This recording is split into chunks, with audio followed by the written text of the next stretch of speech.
আসসালামু আলাইকুম।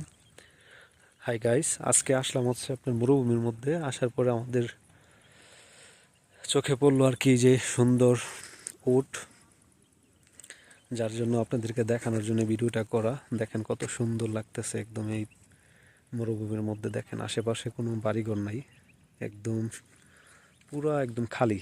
দেখেন, আর এদিকে যে কাটা গাছগুলো আছে, এই গাছগুলো আসলে উটেরা খায় আর কি।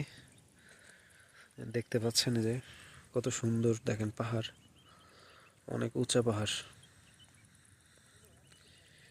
তো গাইস, যদি আপনাদের কাছে ভালো লেগে থাকে অবশ্যই লাইক কমেন্ট শেয়ার করবেন। এরকম সুন্দর সুন্দর মুহূর্তগুলো আপনাদের সাথে আসলে শেয়ার করার চেষ্টা করব। দেখতে পাচ্ছেন, দেখেন কত সুন্দর। একটা কালো কালো আছে, এখানে সাদা আছে, দেখেন।